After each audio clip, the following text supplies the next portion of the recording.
Selamat datang di Tupik Tukar Pikiran, Mbak Dian Sudiono. Halo. Iya betul. Mbak Dian Iya, Sudiono ya. Sudiono. Lama ya gak ketemu Mbak ya? Udah lama banget ya, kayaknya berapa tahun yang lalu ya? 3 apa 2? 3 deh, kayaknya 3 hari tahun anak kayaknya. nasional juga kok kita ketemunya. 3 Ya tahun kan? lalu. Waktu itu. Terus itu juga Zoom ya kayaknya ya, pas Covid kan. Betul. Akhirnya kita ketemu langsung hari ini. Mbak Dian ini adalah seorang psikolog. Psikolog. Mbak Dian, psikolog. Buka praktek di, apa namanya nih Mbak? Ini Boleh Biro diceritain Psikologi dikit? Lentera. Saya sebenarnya bangun ini udah lama sih Mas. Lama tuh kayak, saya kan lulus kuliah S1 itu tahun 2016. Terus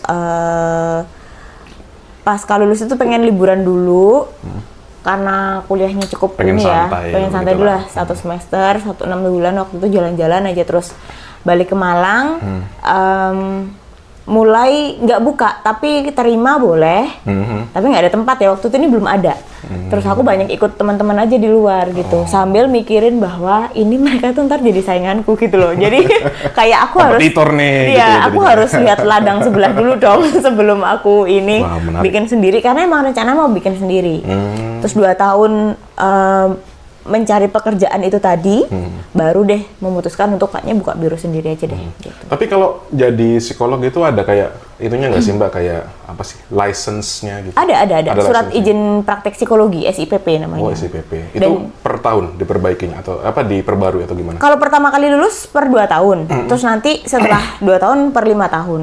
Dan itu sebenarnya yang juga sebenarnya aku mau sharing di sini, itu yang masyarakat nggak tahu banyak. Bahwa psikolog itu ada loh license-nya itu. Berarti nggak sembarang Iya. orang buka gitu ya? Kalau dia SIPP-nya nggak diperpanjang aja deh, nggak aktif, masa aktifnya tidak diperpanjang, itu aja udah salah kan. Nah, Tapi kalau gitu license-nya, nih sebelum ngomong topiknya Mbak, itu penasaran cara ngedapetinnya, maksudnya tesnya tuh loh, apa isinya Mbak biasanya? kalau dulu kan kuliah aja, kuliah lanjutan S2, Kuliah terus lanjutan. terus karena kan gelarnya tuh 2 Mas. Jadi MPSI Magister Psikologi, psikolog. Jadi ada 2 gelar. Oh, Nah, jadi gelar psikolognya itu didapat dari kalau yang MPSI kan sidang tesis ya. sidang tesis. Nah. Kalau yang psikolognya sidang HIMSI dulu bahasanya. Oh, berarti kayak dokter tuh dari esket jadi dokternya Yes, gitu ya? betul. Oh, ada koasnya juga psikolog? Ada, tapi cuma 1 semester dulu waktu sebelum lulus kuliah. Oh, ini baru tahu loh, ternyata Iya. ada license-nya gitu Ada ya? license-nya gitu. Berarti kalau misalnya ada orang kayak, "Ya udah nggak apa, cerita aja gitu, kayak membantu ngasih apa, konseling ya sebutannya ya? Iya, bahasa ininya konseling sih. Konseling ya, itu berarti harus yang berlicense memang gitu ya? Atau gimana? Banyak sih Mas, soalnya gini ya, banyak banyak profesi yang memperbolehkan konseling. Sesederhana konselor. Konselor itu lulusan BK. Bimbingan konseling. Boleh nggak? Boleh. Cuman memang apa yang dikupas selama konseling jelas berbeda dengan psikolog. Psikolog gitu ya? Gitu. Bedanya apa Mbak itu? Biasanya kalau BK itu ranahnya pendidikan. Jadi anak-anak yang di sekolah kan gitu Iya, kan. iya, Nah, iya, jadi benar. emang mereka fokusnya kepada problem-problem masalah anak, tapi nanti yang kaitannya sama pendidikan. Sebenarnya ada juga kok psikolog pendidikan itu ada. Cuman memang konsepnya atau hal yang dilihat oleh psikolog pendidikan itu lebih kepada anak ini kenapa kok sampai begini, terus nanti pendidikan seperti apa yang cocok buat dia. Jadi kita tuh kan setiap orang unik ya. Betul, beda-beda Ya gitu kan, meskipun ada yang secara umum lah ya, Iya, iya. tapi setiap orang kan unik. Jadi hal itulah yang kemudian dijadikan esensi dari perkembangan dunia psikologi. Jadi kayak nggak bisa nih kita nyamain antara satu orang dengan orang yang lain. Tapi Anak ini emangnya- autis. Emangnya diterapkan gitu Mbak di pendidikan Mbak? Kayaknya kan Masalahnya biasanya bentroknya sama sekolah Mas. Bentroknya sama iya, sekolah. biasanya kan kayak, oh iya semua anak unik gini-gini, ujung-ujungnya masuk sekolah, ya udah semua harus bisa A, semua Iya. harus bisa B, gitu. Kalau nggak bisa, ya udah nilainya jelek. Dan kalau nggak bisa, ya mamanya yang harus ngelesin gitu loh. Jadi gitu. kayak sekolah terbatas soalnya. Iya, wah itu kayaknya next topic tuh menarik tuh Mbak, kita ngomongin itu lagi. Oh, aku juga sering tuh Mas bantu, biasanya sekolah swasta sih ya, yang jauh lebih kompleks. Iya. Jadi kayak ada beberapa sekolah di Malang ini Ya, yang oke. swasta besar, itu ada beberapa anaknya yang ya karena mereka high standard, otomatis ketika anaknya itu normal, itu jadi problem. Karena Iya. Jadi harus ngejar anaknya, harus kerja gitu. keras. Itu kayaknya next topic menarik tuh Mbak. Siap, Tapi kita bahas yang hari ini pengen aku ngobrol nih soal ini Mbak, self love gitu kan. Self-love, Ini kan juga oke. kayaknya jadi banyak highlight ya saat ini Mbak ya. Apalagi Malang kayaknya 1 tahun, belum 1 tahun bahkan ini kayaknya kasus bunuh diri. Ini kalau selama saya di Malang sih paling banyak kayaknya.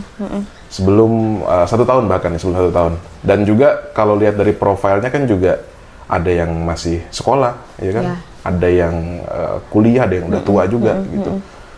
Gimana Mbak Dian ngelihatnya? Ini kan apa yang terjadi sebetulnya? Soalnya sebelumnya itu kayak kalaupun ada itu mungkin kayak setahun satu atau mungkin juga 2 tahun satu. Ini baru 6 bulan ya, belum 7 bulan 6 bulan udah. Ya, belum ada 1 tahun ya. Udah banyak.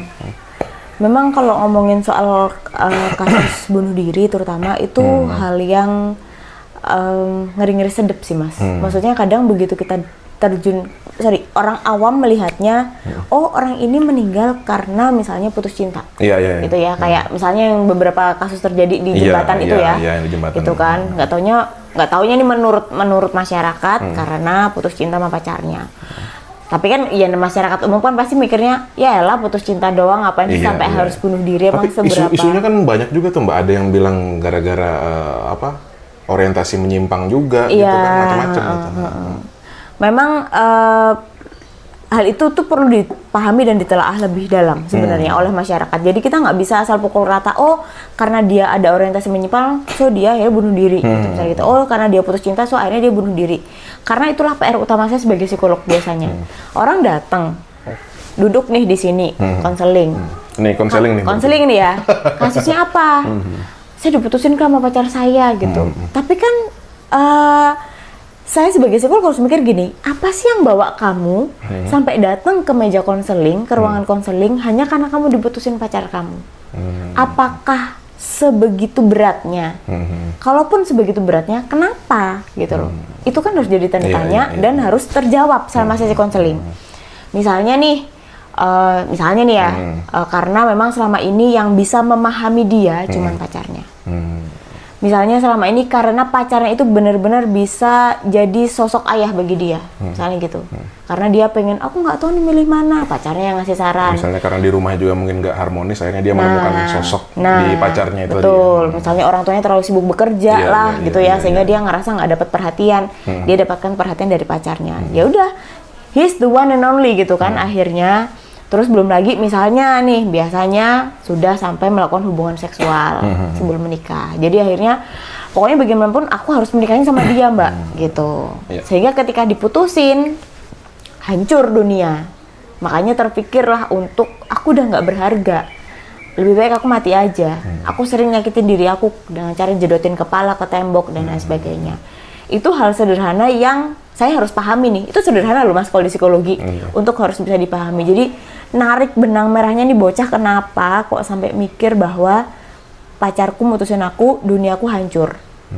Berarti kalau misalnya ada masalahnya, misalnya gara-gara putus gitu ya, kita nggak melulu dari putusnya tapi ditarik ke belakang gitu ya, kayak backgroundnya kenapa sih dia sampai di titik itu gitu ya. Mungkin karena pengalaman-pengalaman di masa lalu di mana sebelum-sebelumnya tuh dari dulu emang dia punya pacar banyak dan pasti gitu deh, mutusin dia, ninggalin dia, atau mungkin ada yang pakai kekerasan fisik atau verbal misalnya gitu ya.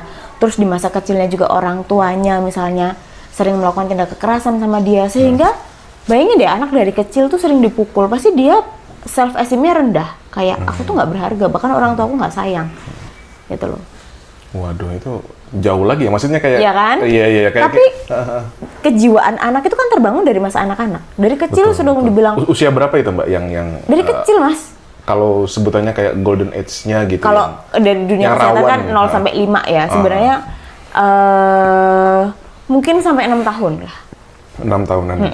Tapi bukan berarti 6 tahun ke atas bukan golden age ya. Itu pun tetap jadi rekaman bagi anak. Karena kan lingkungan pertama anak tuh lingkungan rumah. Betul. Nggak selalu orang tua ya, karena bisa jadi anak tinggal dengan sosok yang lain, misalnya sama kakek neneknya. Tapi bagaimana kehidupan di rumah itu berlangsung, interaksinya seperti apa, itu yang dipahami anak sebagai sebuah lingkungan. Jadi kayak di rumah tuh berantem terus, ngomong tuh nggak ada tuh volume 3, pasti 17 misalnya gitu ya. Gitu kan, jadi anak tuh memahami bahwa oh kalau ngomong tuh harus kenceng ya. Tuh anak kecil tuh, kan anak kecil nggak sepintar kita anak kan. Kecil kan kemampuannya bisa terbatas. Handal kan dia kan. Yes, karena emang cara belajar utama anak-anak adalah dengan observing, terus kemudian mengikuti. Iya, iya. Jadi kalau mamanya ngomongnya kenceng, ya ntar dia di sekolah bisa jadi ngomong sama temennya tuh teriak. Gitu. Berarti bisa dibilang semua problem yang ada, maksudnya yang muncul sekarang entah gara-gara putus cinta atau gara-gara apa itu berawal dari rumah lagi semuanya. Betul. Karena bagaimana dia menyikapi masalah itu berawal dari rumah. Misalnya Mas Agung sekarang umurnya berapa deh? Iya. Umurnya berapa deh? 17 misalnya gitu ya. 17. Nah, Waduh, ngomong umur agak batuk. kamu kan kamu menjadi Mas Agung yang sekarang kan karena Willy, 17 Willy. Mas Billy yang sekarang kan karena 17 tahun yang lalu kan? Iya, betul. Dari background itu ya. Karena 17 tahun yang lalu kan yang membentuk kamu jadi sekarang. Kan kamu sekarang kenal sama cewek. Terus gak suka sama dia. Bukan karena dia, mungkin karena dianya juga pasti ada faktor. Karena kan sebuah kondisi itu kan multifaktor ya. Iya. Mungkin karena cewek itu juga. Tapi kenapa kok kamu bisa bersikap begitu sama dia? Itu bisa jadi terjawab karena 17 tahun yang lalu ini. Itulah yang harus ditelisik. Kadang orang nggak mau terbuka tentang hal itu. Berarti kita misalnya ngelihat orang gitu ya, ada perilaku yang menurut kita kayak, wah ini kayaknya orang nih terlalu, apa ya, misalnya ada yang terlalu drama, terlalu lebay gitu. Berarti bisa jadi bukan orang yang mau kayak gitu, tapi dulunya dia ngelihatnya kayak gitu. Dulunya bisa jadi dia nggak pernah dapet perhatian, misalnya gitu ya, sampai harus lebay, baru orang tuanya memperhatikan dia. So bagi dia, oh aku harus lebay nih supaya orang memperhatikan aku. Akhirnya apa? Jalan nggak bisa santai, Iya, nangis nggak bisa biasa aja, ngomong nggak bisa pelan gitu kan. Berangkat kemana ditinggal nangis terus upload story kayak teman-teman aku nggak sayang nih sama aku, ditinggal gini-gini. Semuanya harus memperhatikan dia kan. Iya. Makanya ada juga orang yang misalnya mengekspresikan emosi itu misalnya dia terbatas gitu kan, gara-gara yang dilihat di rumahnya dulunya cuman itu, kayak misalnya orang tuanya senang marah-marah gitu kan. Yeah. Dia dimarahin mulu, nggak pernah dikasih apa ya namanya ya, ekspresi sayang gitu Mbak, kayak misalnya aku sayang kamu ini selamat ya atau apa, congratulations, akhirnya dia dewasanya jadi marah-marah isinya gitu. Iya, bisa jadi kayak gitu. Makanya kan itu yang harus terjawab selama sesi konseling. Iya. Duh, serem juga Mbak. Maksudnya kayak gini, kayak sekarang nih kalau kita lihat gitu ya, kita ngobrol dikit soal orang-orang tua gitu ya. Mbak Dian udah punya anak? Belum.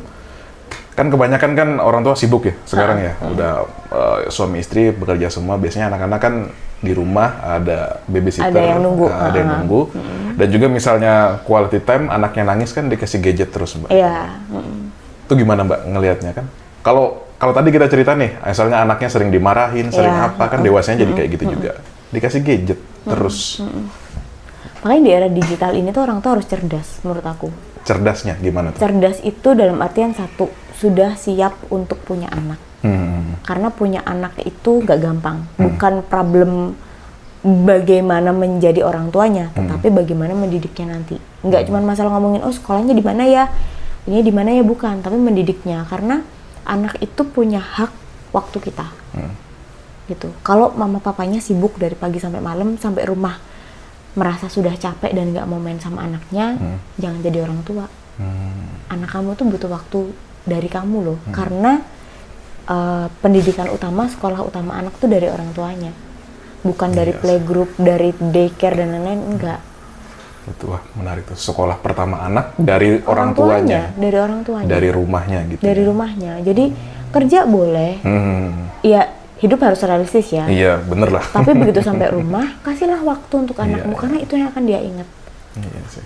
Karena waktu anak itu nggak akan terulang. Betul. Coba. Betul. Jangan sampai menyesal ntar pas gede. Betul.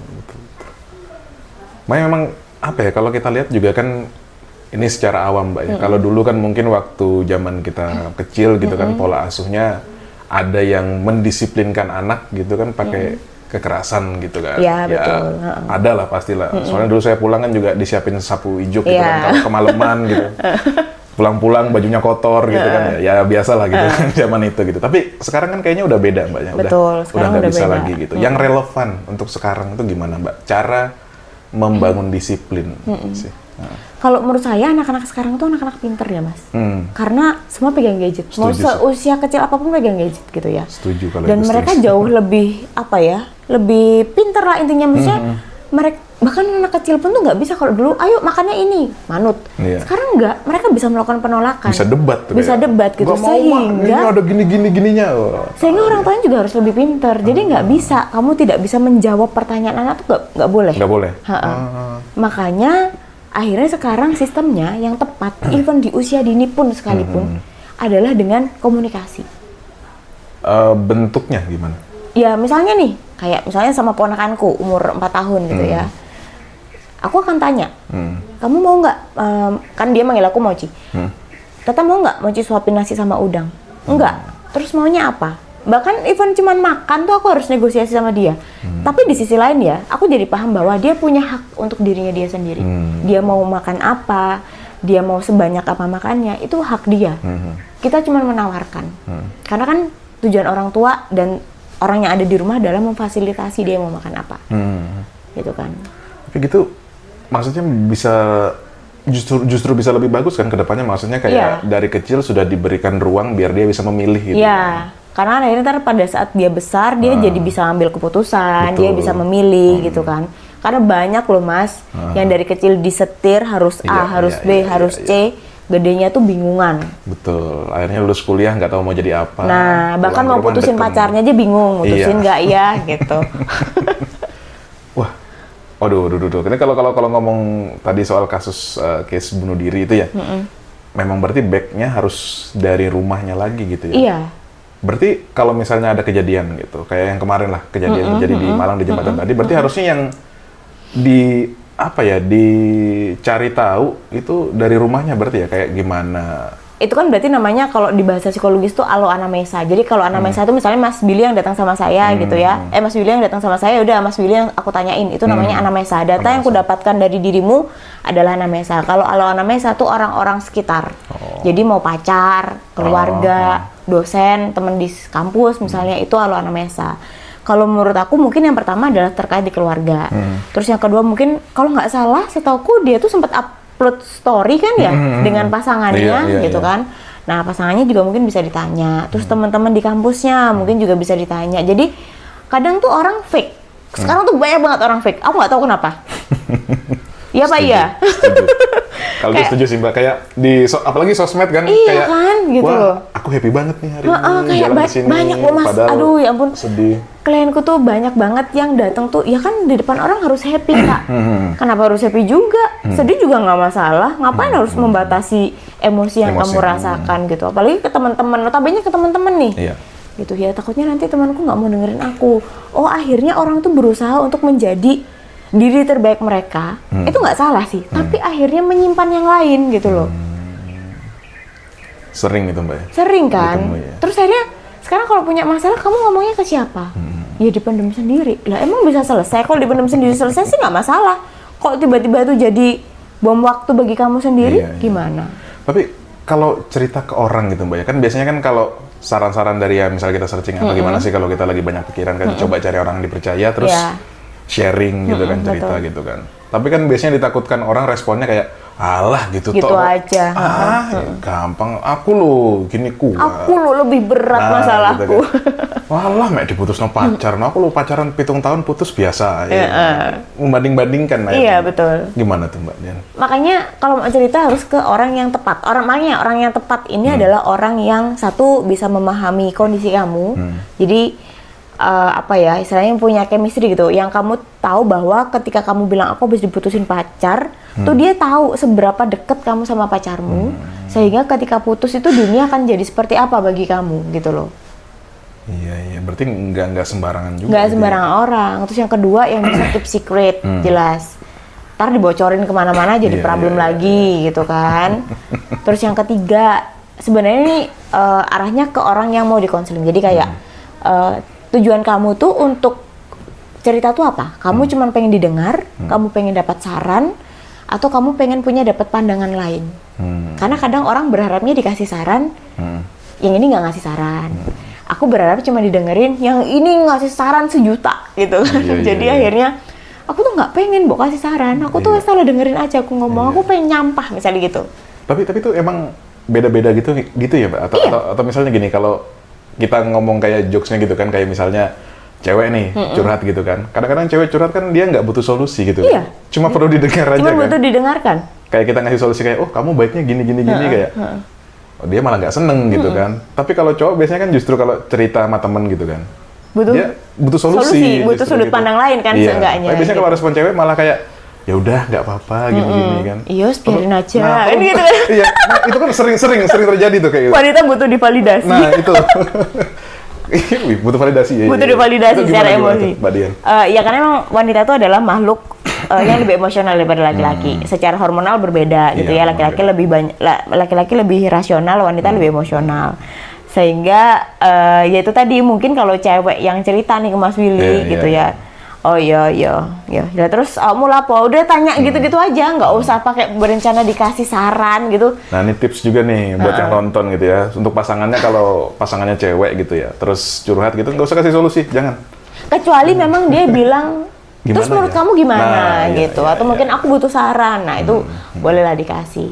Loh, jangankan ke pasangan ya. Ini yang datang ke sini nih konseling, bayar loh dia. Ada loh yang cuma pengen didengerin. Coba, aku nggak harus mikir ngasih saran apa, padahal kan sebenarnya kalau konseling kan harapanku adalah, oh ya aku tahu masalahnya, aku bisa jelasin ke dia, mengedukasi tentang tadi yang kayak, oh konsep keluarganya itu begini, sehingga kamu tuh tumbuh dalam kondisi keluarga yang begini, makanya kamu jadi anak yang begini, biasanya tak jelasin mas, gitu kan. Jadi lebih baik sekarang kamu melakukan ini, misalnya gitu. Itu bahkan pernah tuh waktu aku begitu jelasin, terus dia, enggak mbak, aku tuh nggak butuh saran mbak, aku tuh cuma butuh didengerin. Dieng, jadi kayak, oke, baik. Berarti cuma diam dengerin gitu mbak? Atau iya, jadi ya itu mengvalidasi aja. Oh gitu, jadi kamu perasaannya waktu itu gini ya gitu. Iya kak, gini udah gitu. Terus cuman gini, pada saat itu untungnya si anak ini cukup logis dan masuk akal dengan apa yang dia alami. Jadi dia udah tahu sebenarnya apa yang harus dia lakukan. Gitu. Jadi kayak ya kamu tahu kan kondisimu seperti apa gitu. Iya sih kak, aku udah tahu. Cuman dia sedih aja bagi aku gitu. Itu cewek? Cewek. Kebanyakan cewek atau cowok ada juga? Kebanyakan cewek klienku. Tapi cowok ada juga? Cowok ada juga. Ada juga ya? Ada juga. Wow, yang cowok kompleks mas. Gimana tuh? Ini ekstrim yang cowok. Kita nggak usah nyebut orangnya siapa, tapi nggak usah. Emang itu juga ada kode etiknya. Ada kode etiknya. Tapi kalau ceritanya nggak apa-apa ya di-share? Ceritanya nggak apa-apa sih. Ya maksudnya gambaran besarnya gambaran aja besarnya. Ya. Jadi aku punya klien yang satu dia kecanduan onani. Cowok itu? Cowok. Dia nggak mau terbuka sampai akhirnya di sesi keempat itu aku merasa kayak, karena kerasa ya jadi psikolog tuh kita gali informasi tuh kok informasinya kayak terbatas banget sih, orang ini nggak bisa melebar gitu loh. Terus udah akhirnya sesi keempat itu aku tawarkan gimana kalau kita ngelakukan psikotes, karena saya merasa agak terkendala nih. Jadi I have to be genuine. Jadi aku tuh harus terbuka mas dengan kondisiku. Kalau aku ngerasa stuck, ya aku bilang sama dia, aku butuh data lain. Kalau kamu nggak bisa ngomong, gimana kalau lewat tes aja gitu lah intinya. Ya udah akhirnya aku pakein kan psikotes waktu itu dilihat. Dari situ penyampaian hasilnya di sesi kelima, belum kan hal-hal kayak gitu kan nggak kelihatan kan dari tes. Iya. Gitu. Cuman ada hal-hal yang bikin aku tuh akhirnya ini kayak gini gimana? Terus dia tuh diem terus, udah mbak saya ngaku aja gitu. Terus aku langsung, hah? Itu udah mau tak tutup loh sesinya. Udah mau tak tutup, udah 2 jam konseling sama dia. Menyampaikan hasil itu. 2 jam kayak buntu aja terus kayak. Iya kayak Anda tuh begini gitu ya, Anda tuh orangnya gini-gini. Terus dia kayak, iya deh mbak, aku jujur aja gitu. Terus dia bilang, aku tuh kecanduan masturbasi. Dia bilang gitu. Terus, ya aku bisa paham karena dia laki-laki dan aku perempuan. Gak mungkin di sesi awal dia langsung bilang Jadi hal-hal itu yang kadang jadi problem gitu. Terus yang kedua ada yang dia itu gay dan dia kena HIV. Wow. Itu berarti gimana tuh? Ya dia kena karena sering melakukan hubungan sesama sama jenis gitu. Dan dia belum open sama keluarganya juga gitu. Dia memang nggak deket sama keluarganya. Dia tinggal sendiri. Gitu. Klienku nggak cuma di Malang ya mas ya. Jadi ada yang bisa PP dari luar kota tuh. Ya karena kan datang ke sini nggak selalu setiap minggu ya. Kadang ada yang sebulan sekali, ada yang 3 bulan sekali lah ya, terserah dia. Pokoknya sebutuhnya kamu silakan datang. Aku biasanya gitu. Aku juga nggak mau target. Oh ini harus 7 kali sesi. Gitu kan. Gitu enggak. Iya. Waduh. Tadi kalau yang dibilang kecanduan tadi Mbak, saya tertarik tuh. Itu maksudnya dari psikolog gitu ada kayak orang dibilang kecanduan tuh kayak gimana sih gitu, batasnya gitu? Adanya kalau di psikologi itu kita bahasnya tuh adiksi. Ya, adiksi. Adiksi itu ini untuk semua hal gitu ya, semua secara hal. umum. Jadi dibilang kecanduan adalah ketika sudah benar-benar mengganggu aktivitas kita sehari-hari. Jadi ketika kita merasa, misalnya nih, hobi nge-game, apa ya bahasanya? Bahasa Jawanya tengok-tengok sedikit, itu gak iso mas. Jadi ngerti gak sih yang kayak langsung diem gitu tuh gak bisa, jadi kayak langsung gelisah. Aku harus cari game nih gitu loh. Sakau. Jadi apa ya? Itu kalau di narkoba jadinya fase sakau kan gitu. Jadi mulai kayak gelisah terus kepikiran hal itu karena persepsi orang yang adiksi adalah cuman hal itu yang bisa membuat dia bahagia. I see. Gitu. Yang bisa bikin dia seneng. Nge-game tuh kan bermain seneng. Meskipun nge-game-nya ambil marah-marah, sambil tahu sendiri kan ya. Suka gitu. Ya nge-game marah-marah Mbak. Gitu. Meluapkan emosi kalau game tuh. Gitu. Udah gitu. Iya. Gitu. Nah, apalagi yang berkaitannya sama ranah seksual itu Seksual, kan pasti ada hormon kebahagiaan di situ kan ketika memang dilakukan gitu loh. Maksudnya ya masturbasi dan lain-lain gitu kan. Nah, jadi ketika dia stres sedikit yang dicari itu. Dia masturbasi. Gitu. Terus padahal stresnya stres kerja. Coba bayangin kalau itu terjadi di kantor. Gitu. Iya. Tapi cuman itu jawabannya. Sama dengan orang narkoba. Stres dikit larinya ke sana. Itu gimana Mbak? Maksudnya kan itu kan masuknya apa itu? Kelainan bukannya? Kelainan. Kalau udah adiksi masuknya kelainan karena itu membuat reseptor di otak, ngomongin otak nih, neurotransmitternya itu jadi salah. Jadi kayak kita tuh nggak punya kemampuan untuk melihat solusi lain atas masalah kita. Jadi otak tuh jadi tumpul orang adiksi tuh. Nih ya kalau bahasa kasarnya jadi bego. Makanya ojo adiksi. Iya. Garai, bodoh gitu. Apapun, sesederhana apa? Rokok misalnya gitu. Karena orang yang kecanduan rokok akan selalu merokok dimanapun, kapanpun dan nggak peduli orang sekitar kan. Akhirnya apa? Kepekaan sosialnya minim. Ya kan? Jadi sadar nggak sih orang sebelah ini ada anak kecil tetap ngerokok, tetap ngerokok. Kak, soalnya gak ngerokok udah gak iso mikir aku. Karena pada saat merokok dia tenang, tapi efek dari zat rokoknya dia nggak mikirin. Terus seberapa besar pengaruh kecanduannya itu terhadap otaknya dia pun nggak mikir. Tapi kalau ngomong soal rokok dikit Mbak, nikotin kan kayaknya kan dari penelitian memang bisa buat merilekskan saraf kan? Iya memang, kan? Nikotin, kopi itu kan bisa. Cuman kan dalam batas tertentu kan. Terus yang bahaya dari rokok kan bukan nikotinnya. Iya. Tarnya.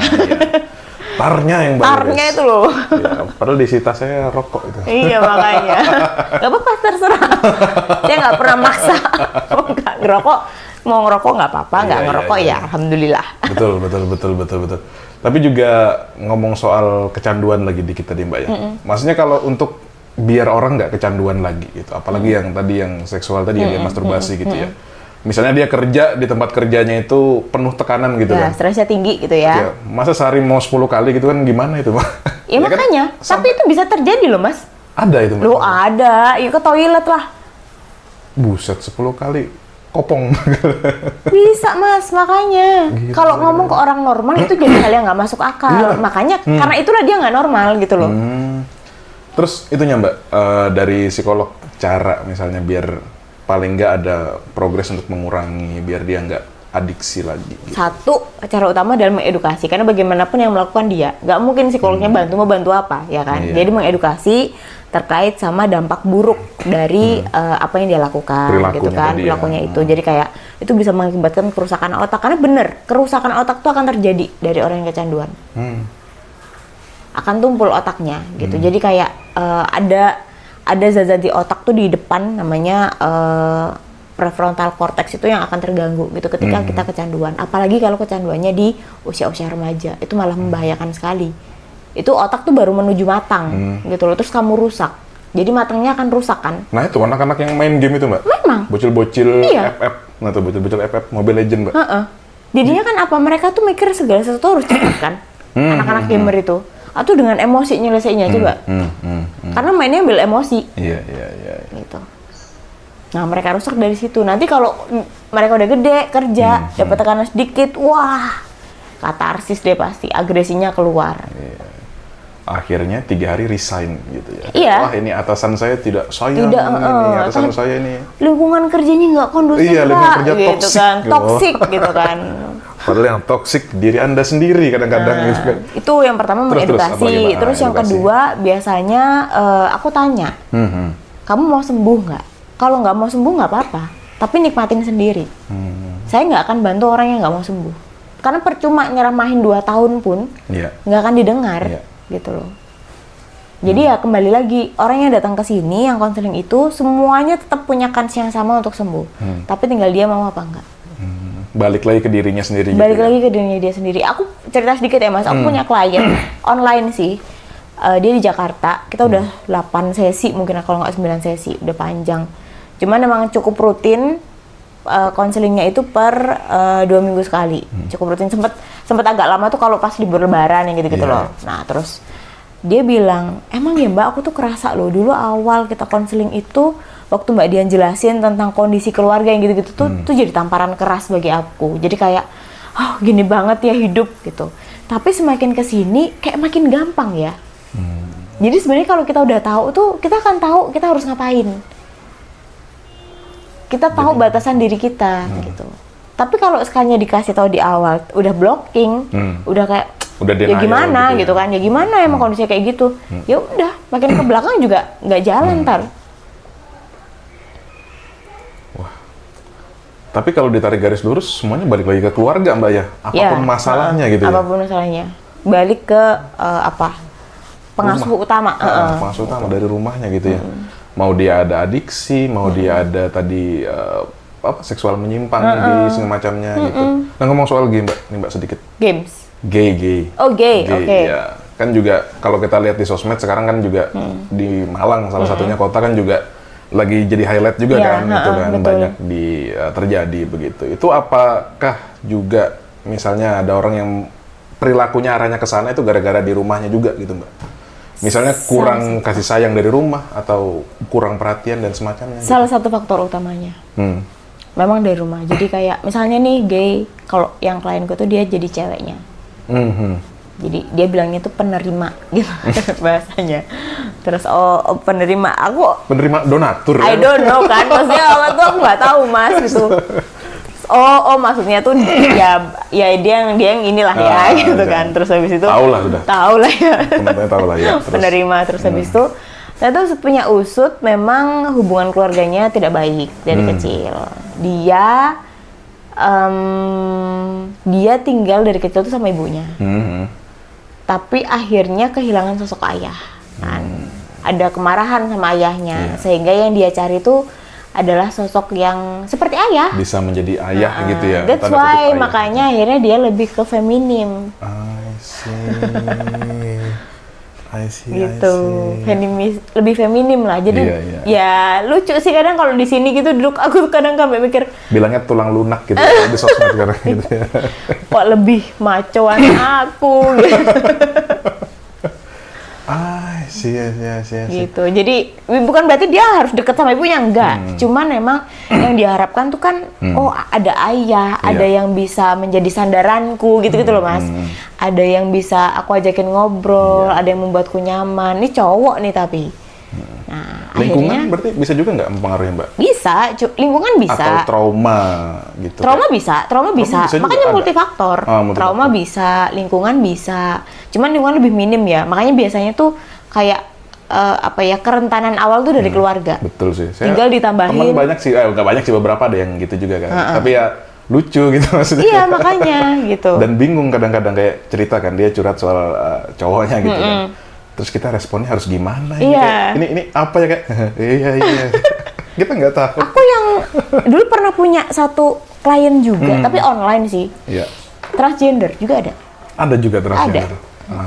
Wah itu pertama kali bukan ketemu, tapi maksudnya pas dengan kan pakai video ya. Itu aku tuh, aduh buset cakep banget. Katanya dia disclaimer dari awal langsung. Mbak aku disclaimer ya aku transgender doing. Jadi oke. Tapi iya Mbak, kalau di sosmed kadang-kadang kaget gitu kan kayak scrolling, wah cakep nih. Terus dilihat, lu. Itu cakep banget, beneran cakep banget. transgender. Dan itu kasusnya parah tuh kalau itu. Dia 3 atau 4 kali ya. Udah lama nih nggak konseling lagi. Kasusnya soal aku jelasin ya. Ceritain dikit sih. Dia itu adalah selingkuhan dari pasangan suami istri. Ya dia, yang dia pacarin tuh bapaknya lah ya pasti. Gitu. Tapi istrinya tahu dia selingkuh sama transgender. Tahu, diperbolehkan. Sampai dia bilang gini, aku sih ngerasa mbak,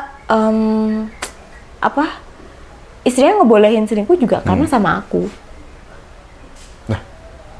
Diperbolehin, jadi setiap bulan tuh mereka dikasih waktu sama istrinya untuk berkencan di hotel.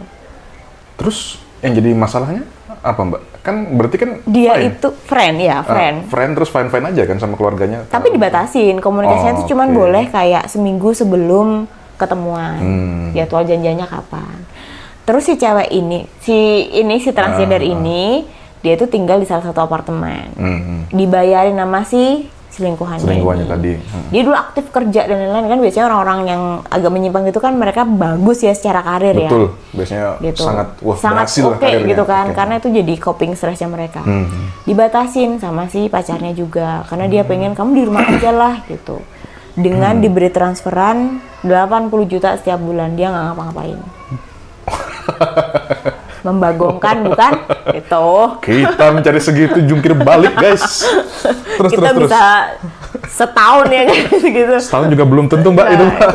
Nah terus dia tuh ngerasa aku tuh nggak suka diem doang kayak gini gitu.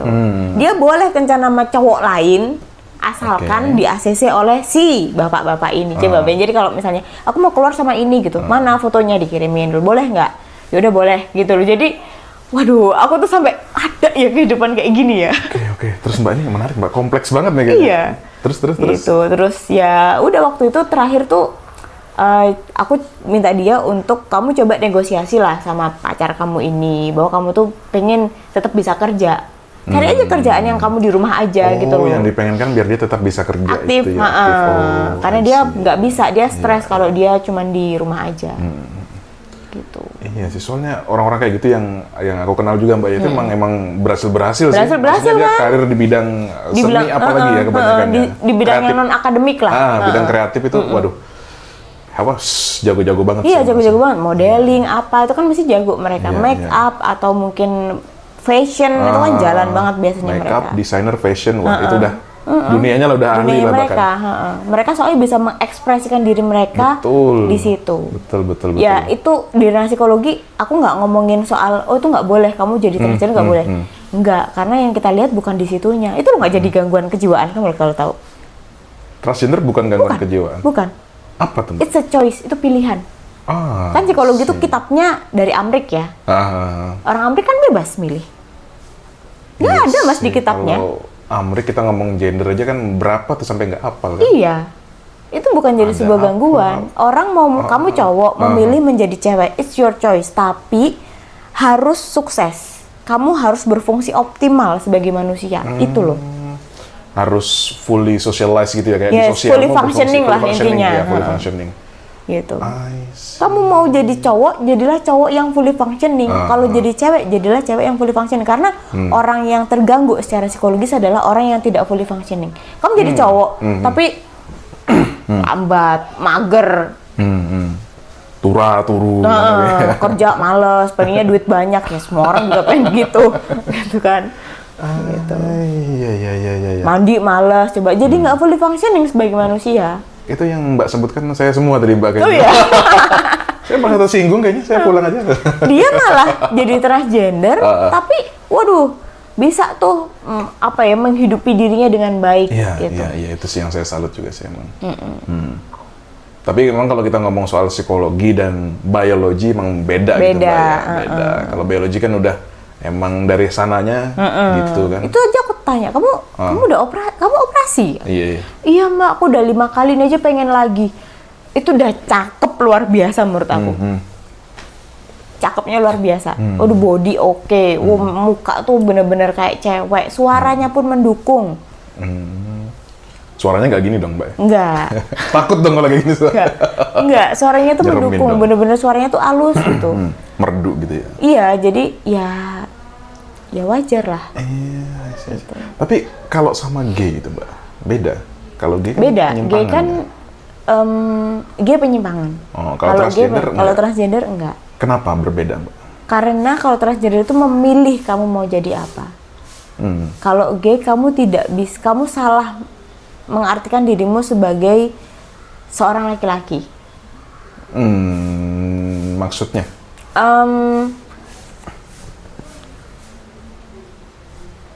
Laki-laki Gimana itu kan nggak gitu harusnya. Maksudnya kayak kamu Apa nih? kalau tadi kita Ngomong ngomong soal kodratnya gitu ya? iya, kalau kamu tadi ngomongin kalau kita tadi ngomongin soal penerima tadi itu, kodratnya laki-laki kan bukan yang penerima. I see. Oke. Waduh, saya agak susah nih kalau mau nanya soal itu. Tapi saya tertarik soal ini, Mbak. Yang tadi kayak penyebabnya tadi kan ada yang dari keluarga juga. Kalau yang trauma gitu, Mbak, pernah ada pengalaman nggak cerita? Gitu? Kayak Belum misalnya, sih. Putus dari ceweknya gitu kan? Atau mungkin ceweknya dulunya abusive gitu kan? Pengalaman kalau sampai trauma pacaran pernah, tapi ya nggak sampai penyimpangan. Nggak sampai penyimpangan. Gitu. Cuman memang ya kayak dia merasa sangat sakit sekali diperlakukan seperti itu. Gitu tuh banyak ya kayak gitu. Tapi ya kembali lagi aku sadarkan kamu tuh punya potensi diri daripada mikirin pasanganmu yang sudah menyakiti kamu, intinya gitu kan. Kenapa nggak kamu sekarang fokus ke dirimu, kamu jadi cewek yang lebih baik, kamu bisa dapetin cowok yang lebih baik gitu loh. Ini, Mbak, kalau nikah misalnya bisa menyelesaikan masalah kayak gitu nggak? Penyimpangan gitu. Kita lihat kemarin kasus yang ini di rame kan di YouTube, TikTok tuh yang di Tulungagung, ya kan, yang menikah ternyata katanya selingkuh gitu kan dengan saksinya yang juga cowok gitu. Walaupun kemarin juga ada klarifikasi lagi katanya sih enggak, katanya. Gitu. Gimana tuh, Mbak Dian? Menikah tuh tidak menyelesaikan apapun, Mas. Selain menyelesaikan tahap perkembangan yang notabene dilihat orang-orang sebagai oh ya kalau usia segini seharusnya sudah menikah gitu. Karena banyak loh yang menikah nih, konsul sama aku. Kak, aku baru 1 bulan menikah dan aku baru tahu bahwa pasanganku penyuka sesama. Nah, dia selama pacaran nggak tahu emangnya? Nggak seterbuka itu berarti sama pasangannya? Mungkin. Atau mungkin ya anak pacaran itu kan nggak jaminan bisa terbuka. Makanya konyol. Maksudnya bagi aku konyol ya kalau kamu tidak mengenal pasanganmu gitu loh sebelum kamu menikah. Kan, misalnya ada fase pacaran gitu ya kan. Fase pacaran kan kita kan minimal kenal gitu kan. Tahu lah kesehariannya gitu kan. Walaupun mungkin nggak sampai isi HP-nya tahu gitu kan. Paling nggak kan kebiasaannya, circle-nya dia gitu kan tahu. Agak lucu sih memang. Iya makanya, tapi itu terjadi dan itu banyak yang seperti itu. Ada juga yang kemarin itu konsul dia tahu pacarnya ini masih pacaran nih, penyuka sesama, tetapi si cowok ini udah bilang kalau dia mau sembuh, gitu. Jadi mau mulai lagi sama si ini, tapi ya tetap nggak bisa gitu loh, karena ya kayak klienku yang tadi aku bilang yang gay itu dia bilang dia terakhir konsul tuh bilang kalau Kak aku juga pengen kok punya keinginan menikah sama wanita gitu, tapi ya mungkin masih proses lah gitu, jadi itu it's a big deal juga bagi dia gitu loh. Wah. Waduh, kayaknya tuh kalau next buat satu topik sendiri bisa itu, Mbak, kita bisa. Gitu. It's a big deal buat mereka juga karena ya bagaimanapun kebutuhan mereka tuh disayangnya oleh laki-laki, oleh sesama gitu kan, tapi enggak. Iya. Kalau yang penyuka sesama tapi wanita aku belum ada. Iya. Jadi ingat ini apa namanya meme di TikTok gitu kan. Apa? Ada orang ngobrol gitu kan. Are you supporting LGBTQ plus gitu? I only support L in LGBT. Nggak, itu jokesnya orang-orang online aja gitu, jokes aja gitu. Tapi ya kayaknya itu next mungkin, Mbak, saya tertarik juga ngobrol. Tapi kan itu juga terkait dengan self love gitu ya. Iya, betul. Terkait dengan self love gitu. Ini, Mbak, Kalau sekarang pengen nanya soal ini, kan sekarang tekanan di dunia ini ya, tekanan personal ini kan juga makin gede kayaknya ya. Betul. Entah tekanan dari sosialnya gitu, misalnya ada yang umur sekian belum nikah-nikah gitu Ya, kan. betul. Atau juga misalnya umur sekian belum kerja gitu kan, pasti udah jadi bahan gosip Iya, gitu kan di rumah gitu kan. Wah ini lulus kuliah kok di rumah nganggur gitu. Gimana Mbak biar tetap waras lah gitu lah. Sebagai kitanya. Sebagai kitanya. Sebagai kitanya. Kalau saya melihatnya gini, manusia itu kan aspek kehidupannya banyak ya. Ada kesehatan, ada apa finansial, ada pendidikan, pekerjaan, ada keuangan dan lain-lain. Yang jelas kalau bagi saya sendiri, kalau satu belum tercapai, setidaknya di aspek yang lain tercapai. Jadi balance aja gitu loh. Maksudnya kayak belum nikah, ya udah kamu belum nikah nggak apa-apa, tapi karirmu harus cemerlang. Kamu karir cemerlang, sudah nikah alhamdulillah, tapi mungkin masalah finansial nggak terlalu stabil misalnya gitu ya. Jadi ya karena manusia tuh tetap harus tumbuh dan menyadari di part mana dia harus mengembangkan diri gitu. Jadi semakin itu tidak disadari, ya nggak jalan. Akhirnya itu tadi jadi mental illness akhirnya. Kategori orang kena mental illness. Sebenarnya kalau secara kitab nih ya Mas, kalau masuk kategori itu udah parah. Sudah parah. Sudah parah. Jadi kayak misalnya, duh kok aku jadi susah untuk konsentrasi, apa dia merasa dia tuh terganggu. Tapi tuh kalau secara buku panduan itu belum termasuk gitu. Tapi kamu memang mengalami gejala gangguan kesehatan mental. Jadi kayak orang yang gangguan kesehatan mental tuh pasti nggak bisa fully functioning itu tadi. Di rumah harusnya kamu tuh bisa bersih-bersih rumah, bisa makan apa. Itu terganggu. Kamu sebagai pelajar harusnya bisa belajar, menikmati proses belajarmu, itu terganggu. Kamu di keluarga misalnya harusnya bisa membangun komunikasi yang baik dengan keluarga, itu pun terganggu. Di kehidupan sosial kamu harusnya bisa nyaman dengan teman-temanmu, kamu punya sahabat, bisa ngobrol sama tetangga, itu pun terganggu. Kalau sampai kayak ada disorder, hoarding disorder segala gitu, itu juga termasuk yang orang suka, apa sih kalau di Jepang tuh lupa budayanya, yang dia di dalam kamar nggak keluar-keluar, terus sampahnya apa semua macam, itu juga. Itu terganggu sebenarnya. Cuman kan ya kalau kita ngomongin budaya beda lagi beda gitu. Itu gangguan. Ya kan wajarnya orang ada sampah dibuang. Kalau sampai ditimbun, namanya kan disorder. Nah, untuk bilang disorder pun itu banyak kategorinya Mas. Jadi kayak misalnya kalau di DSM itu di psikologi kan kita namanya DSM ya. Jadi kayak ini di bawahnya ada 9 kategori, 9 kriteria. Terus dijelaskan di situ bahwa baru dikatakan mengalami misalnya ADHD setelah memenuhi 5 dari 9 kriteria berikut gitu loh. Jadi harus ada checklistnya lah istilahnya gitu. Terus itu harus terjadi minimal selama 3 bulan sampai 6 bulan misalnya gitu. Dan sering terjadinya. Jadi bukan yang hari ini kepikiran pacar, terus kepikiran lagi 2 minggu kemudian, tapi mengganggu banget terus. Kak, kayaknya aku overthinking deh gitu. Kayaknya itu enggak ya berarti? Ya enggak. Gitu. Overthinking itu berarti kayak terjadinya terus-menerus gitu. Iya, jadi sampai emang mengganggu. Sampai kayaknya aku depresi deh, udah yang gitu loh. Kayaknya aku schizophrenia deh gitu. Padahal apa yang terjadi sama dia baru sekali, baru 3 hari di searching, wah munculnya begitu tuh di Google misalnya nih, gitu sekarang, kan. Ini Bang, balik ngomong sekarang kan anak zaman sekarang, anak zaman sekarang Cerdas. kayak tua banget gitu Iya. ya. Kan kebanyakan self diagnosis gitu kan. Kebanyakan gitu kayak aduh, nih kenapa sih aku kayak pusing banget mikirin kayak kepikiran dia terus selama 3 hari berturut-turut gitu kan, searching, wah kayaknya aku ini nih udah overthinking gitu kan. Terus juga aku kok kayak males ya ngapa-ngapain ya, kayaknya aku depresi deh Udah gitu.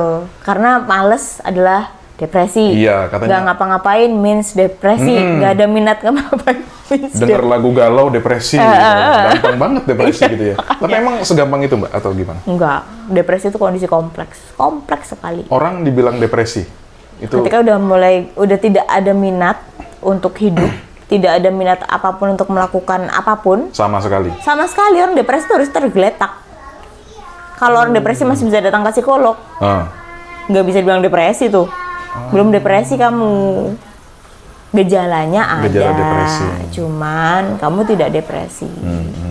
ada keinginan untuk bunuh diri. Iya. Jadi mulai dari bunuh diri itu tidak selalu menyakiti diri ya. Jadi kayak nggak selalu apa bahasa anak sekarang cutting. Wah, nggak selalu cutting, tapi itu juga tren yang tidak baik ya. Ngapain coba cutting? Mending cutting stiker dapat duit. iya, mending cutting stiker, mending cutting kakak tingkat. Iya, kakak tingkat bener-bener. Kalau cakep-cakep boleh tuh. Betul, gebet aja tuh. Iya. Mungkin bisa minum obat dalam dosis yang tidak wajar, itu bisa gitu. Karena bagi dia ngapain sih hidup gitu. Bahkan orang depresi tuh harusnya bina dirinya tuh nggak ada, Mas. Mandi nggak mau, makan nggak mau, tuh harusnya gitu. Jadi cuman stagnan di rumah aja, di kosan doang. Bangun aja nggak mau gitu. Terus yang masih bisa hahaha ke kafe, ketika di kamar baru kepikiran, aduh, Depresi gitu. kok kayaknya aku depresi deh, tapi habis ngafe. Habis selfie, terus Tapi depresi. habis ngafe, coba bayangin, udah salah kaprah kan? Berarti itu belum nggak Ya bisa. belum dong, jauh lah kalau Jauh ya. itu. Tapi kan biasanya gini Mbak, orang yang bilangnya depresi tadi kan dia kan kayak momen-momen tertentu ngerasanya kan. Betul. Kayak momen dia di rumah tadi. Ada bakso nih, asik. Bubur. Oh bubur. Mau. Enggak Pak. Maksudnya tadi Kayaknya adekku udah beli. boleh. Apa tadi? Lupa lagi. Kayak orang Momen-momen momen tertentu, depresi, momen tertentu gitu kan. Kayak misalnya nih, kalau lagi rame kan mungkin nggak kerasa gitu kan. Kayak lagi apa sih, lagi dopaminnya lagi naik gitu kan, ketemu temen-temen, ngobrol, ngegosipin yang nggak dateng gitu kan. Terus pas sendiri kan baru teringat lagi kayak, oh iya aku aku ternyata punya masalah. sepi ya gitu ya. Itu belum dikatakan depresi. Gitu. Belum. Karena biasanya satu dia punya masalah, makanya akhirnya nggak diselesaikan. Makanya akhirnya jadi pikiran. Tapi selama dia berpikir itu dia nggak mikirin gimana caranya menyelesaikan masalah. Jadi kayak misalnya nih sesederhana ada apa deadline skripsi nggak dikerja-kerjain. Bilangnya depresi. Dia depresi. Males itu namanya. Terus habis itu kayak ya dosenku susah Iya, gitu. iya, iya, Susah iya. means nggak bisa. Jadi bisa tak tanyain nggak bisa atau nggak mau. Tapi nanti dosennya gini, kamu kelarin tuh udah kelar skripsimu, ngapain sih susah banget kayak berjuang gitu loh. Ngomongin skripsi jadi inget ini tadi cerita di awal. Katanya sering mahasiswa ya yang datang jadi kliennya Mbak. Iya, betul. Mahasiswa. Problemnya mahasiswa apa sih Mbak? Wah, banyak Mas. Boleh ceritain Mbak. Ini kan Mahasiswa. siapa tahu bisa mengasih insight banyak. edukasi gitu kan. Satu soal hubungan asmara sih pasti itu. Ya, asmara pasti. Dan ya jadi aku jadi tahu anak sekarang itu lebih mementingkan masalah asmara daripada masalah keluarganya. Kenapa tuh Mbak? Ya karena memang mereka di fase remaja akhir, yang mana memang di usia fase remaja akhir itu kan mulai mencari identitas tuh. Identitas tuh dari lingkungan sekitar, ya mungkin dari pasangan, dari teman gitu, sehingga itu lebih mengganggu dibandingkan problem keluarga. Lebih apa? Perlu validasi tadi ya? Iya, Oh. gitu itu. Terus mungkin terkait ya masalah ya sama sih hubungan asmara yang sudah terlalu kompleks. Boleh nggak share kayak satu yang kekompleksan? Soalnya kan kalau selama ini kita mikirnya hubungan asmara gitu kan, mungkin kayak yang dia putus cinta, dia yang mengalami hubungan toksik gitu kan, yang pasangannya ada yang abusive, physically Fisik dan atau verbal. juga verbal gitu kan. Apa Mbak yang kompleks itu tadi? Itu biasanya dilakukan kekerasan secara fisik Fisik, kepada pasangan. mahasiswa. Mahasiswa. Boleh share ceritanya dikit? Jadi memang kalau lagi berantem, si cowoknya sering nonjok gitu. Nonjok cewek? Nonjok karena Astaga. ya dia bilang kalau ya aku tuh gini kalau marah gitu. Dan akhirnya nih ada yang namanya Sorry Mbak, itu cycle abuse, Mas. banci banget sih kalau Iya. maksudnya kayak ya, Lelaki sejati akan bilang itu iya, maksudnya banci. kayak kalau ya marah sama ceweknya, mungkin kebanyakan cowok bakal diam, atau dia mungkin pergi ke gym, ada samsak, ya lu ngeluapin emosi lu, pukul aja di sana gitu kan. Yang normal Mukul begitu. Cewek. Ya normal begitu. Bahkan even Astaga. misalnya ya kita pacaran, terus berantem. Kamu nggak nunjuk aku, nunjuk dinding ini tapi di depan mataku, it means kekerasan. Karena aku jadi takut, gitu loh. Nggak harus ke aku, tapi tindakan yang kamu lakukan di depanku dan itu mengarah sebenarnya ke aku itu adalah bentuk kekerasan juga, kekerasan psikis kan akhirnya. Nah kalau gini Mbak, misalnya lagi ada masalah di jalan gitu kan, cowoknya emosi sama cowok lain gitu kan, udah mau pukul-pukulan nih, ceweknya takut, udah nggak usah. Itu nggak kekerasan kan ya? Enggak sebenarnya. Oh aman berarti, saya aman. Soalnya pernah tuh Mbak, kan lagi ada problem, cerita dikit nih, ada problem gitu di jalan gitu kan. Biasa cowok kan nggak terima gitu kan, kayak udah mau pukul-pukulan, ceweknya nangis, kayak udah nggak usah gini. Takut Udah, soalnya dia makanya takut. nangis. Tapi itu nggak apa ya, normal Enggak, tuh ya? apa-apa. Normal guys. Oke, lanjut Mbak, gimana tuh?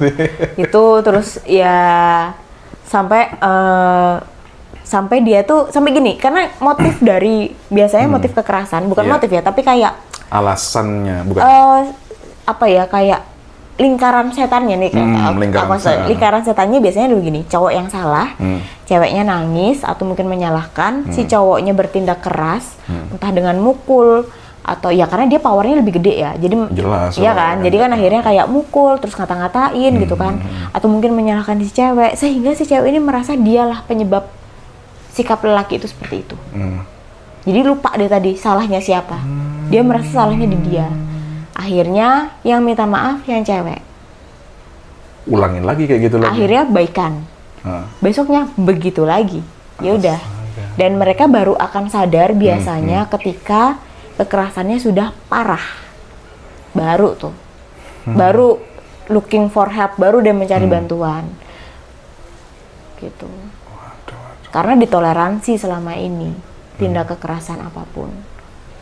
Ada cerita nggak dia kenapa sampai toleransi gitu? Maksudnya kan kalau kita secara warga umum ngelihatnya gitu kan, kayak kok bisa sih kayak gitu tuh mbok diemin gitu kan ya istilahnya. Kayak, maaf bodoh banget gitu kan, kayak misalnya kayak udah kayak gitu kok masih dipertahanin gitu. Karena biasanya juga keluarganya abusive mas. Cowoknya ceweknya? Ceweknya. Jadi dia tuh sudah terpapar kekerasan dari kecil. Kan gini ibaratnya, kalau kamu keseringan pegang benda panas, panci gitu ya, kamu udah biasa masak pegang panci panas, akhirnya kan panci itu nggak akan kerasa panas di kamu kan. Kapalan udah kapalan kebal, kan udah gitu. Kebal. Sama seperti pada kebiasaan di manusia. Jadi dari kecil udah biasa tuh dikasarin sama bapaknya, dipukulin. Jadi akhirnya merasa, oh sayang tuh begini gitu loh. Sayang tuh kalau sayang tuh makanya orang tuh bisa kasar tuh karena dia sayang gitu loh. Kamu sih, mama lek gak sayang gak jewet misalnya gitu. Itu love language-nya physical attack gitu. Physical attack. Physical attack itu real. Gitu. Jadi itulah yang pada saat dia pacaran, ketika dia dikerasin sama pacarnya, dia nggak ngerasa dia dikerasin. Tapi bisa juga nggak sih terjadi kayak gitu gara-gara si cowoknya gitu di rumahnya sering dipukulin juga sama orang tuanya gitu. Akhirnya dia kayak melampiaskan yang dia nggak bisa lampiaskan ke ceweknya gitu. Bisa, karena nih pelaku bullying adalah korban bullying di tempat yang lain. Nah itu saya setuju banget tuh Mbak, makanya kadang-kadang kalau ngomong soal bullying Mbak, itu kan juga kalau diberitakan seringkali kayak pelaku bullying itu adalah pelaku sebetulnya. Iya. Kalau saya bilangnya pelaku bullying ini korban sebetulnya. Korban di tempat yang lain. Dia sampai ngebully itu kan pasti dia entah di mana dia dibully sebetulnya. Aku cerita sedikit ya. Di kasus karena kebetulan kerja sama dinas, terus one day ada kasus, terus si pihak dinas ini cerita, Mbak ini udah kasus lama sebenarnya, cuman nggak tahu ibunya kok lapor lagi gitu. Ini apa Mbak kasusnya? Kan dulu yang nangani bukan aku. Iya. Dulu belum ada psikolog lebih tepatnya. Terus tak lihat, terus dia anak ini pernah dibully dengan cara besi panas udah tempelin sama temennya ke pipinya dia. Itu SD, SMP? SD. Anak SD? Anak SD. Di salah satu sekolah yang notabene asrama. Malang.